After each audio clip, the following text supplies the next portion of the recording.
مسیح کے پرفضل اور لاقدین نام میں آپ سبوں کے سلامتی ہوں۔ آج میں آپ سبوں کے ساتھ بائبل مقدس میں ہوئے ایک واقعے کا ذکر کرنا چاہتی ہوں، جو کہ ہمیں پہلا شمویل اور دوسرے باب میں اس کا ذکر ملتا ہے۔ یہاں پہ ہمیں دو طرح کی جنریشن نظر آتی ہیں۔ پہلی ایلی کاہن کے بیٹے، جو کہ بدکار تھے، شریر تھے اور خدا کے مذبح کو ناچیز جانتے تھے، حقیر سمجھتے تھے، اور ان کے پاس خدمت تو تھی لیکن وہ خداوند کو نہیں پہچانتے تھے۔ ایلی کے بیٹے اپنی خواہشوں کے پجاری تھے اور خدا کی حضوری سے باہر تھے، جبکہ دوسری طرف حنا کا بیٹا شمویل نبی، جو کہ خدا کی حضوری میں رہتا تھا اور عہد کے صندوق کے پاس رہنا پسند کرتا تھا، تو اسی لیے کہ خداوند نے اس سے بات کی کیونکہ وہ خدا کی حضوری میں تھا۔ اور جب خدا نے اس سے بات کی تو اس کا رسپانس کیسا تھا؟ اس نے خدا کی آواز کو سنا اور اس پہ عمل کیا۔ سننے کا مطلب کہ اس پہ عمل کیا جائے۔ اس کی خوبی یہ تھی کہ وہ خدا کے ساتھ تھا اور خدا اس کے ساتھ تھا، اور لکھا ہے کہ خدا کی باتوں میں سے اس نے کسی بات کو بھی مٹی میں ملنے نہ دیا۔ یہ کتنی خوبصورت اور بڑی بات ہے کہ ہم خدا کی کسی بات کو بھی مٹی میں ملنے نہ دیں۔ اس سے پہلے کہ خدا ان کو سزا دیتا، اس سے پہلے خدا نے ان کو وارن کیا کہ وہ اپنے گناہوں سے پھریں، توبہ کریں، لیکن انہوں نے ایسا نہیں کیا، بلکہ وہ گناہ کرتے ہی گئے اور خدا کے اس رحم کو ناچیز جانا۔ اور اس کا رزلٹ کیا نکلا؟ خدا نے ایلی سے کہا کہ تیری نسل جو ہے وہ بالکل تباہ اور برباد ہو جائے گی، اور تیری نسل میں سے کوئی بھی بڑھاپے تک نہیں پہنچے۔ ان کے گناہ، ان کی نافرمانیاں اور خدا کی حضوری سے باہر ان کی زندگیوں میں تباہی اور بربادی کی آئی۔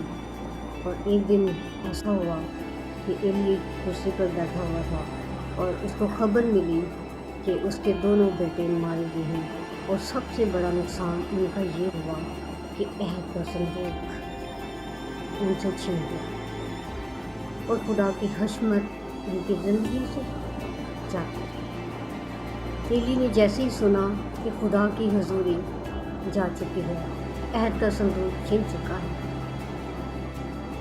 ایلی کے لیے یہ سب سے بڑا اور ناقابل برداشت نقصان تھا، کیونکہ عہد کا صندوق خدا کی حضوری تھا۔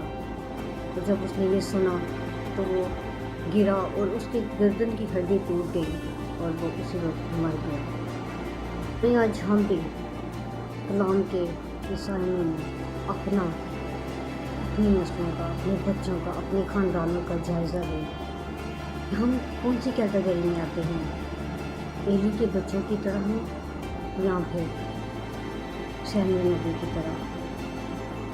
کیا ہم ایسے ہیں کہ ہم خدا کی حضوری سے باہر ہیں، گناہ گار ہیں، نافرمان ہیں، اس کی حضوری کو ناچیز جانتے ہیں اور اس کو ٹائم اور اس کو وقت نہیں دیتے؟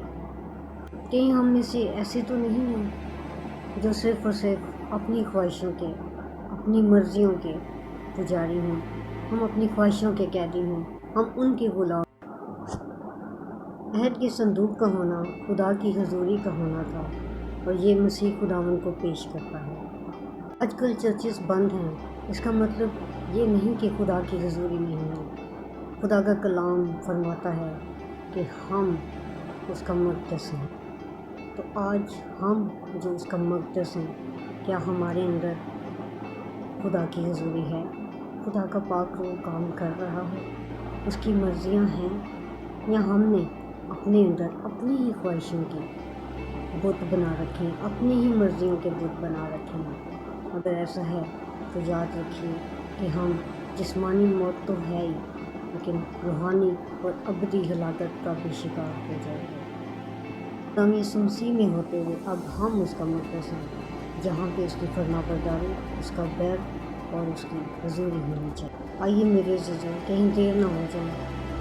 اس نے ہمیں چانس دیا ہے کہ ہم اپنے اندر سے، اس مقدس کے اندر سے وہ ساری چیزیں جو دنیا کی چیزیں ہیں، دنیا کی خواہشیں ہیں، ان کو نکال دیں، کیونکہ میرا اور آپ کا خدا غیور خدا ہے اور وہ شراکت کو پسند نہیں کرتا۔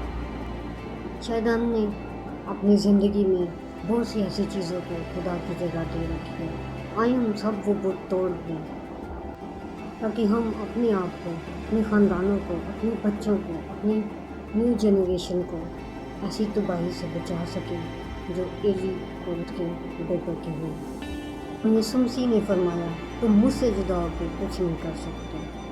تو آئیں اپنے خداوند کو اپنی زندگی سے جانے نہ دیں۔ اگر وہ ہماری زندگی سے چلا گیا تو ہماری زندگی میں کچھ بھی نہیں۔ میری یہ دعا ہے کہ خدا ہم سب کو فضل دے کہ ہم اس کے کلام پر عمل کرنے والے بن سکیں، تاکہ ہم اپنے آپ کو، اپنی نسلوں کو اس ابدی ہلاکت سے بچا سکیں۔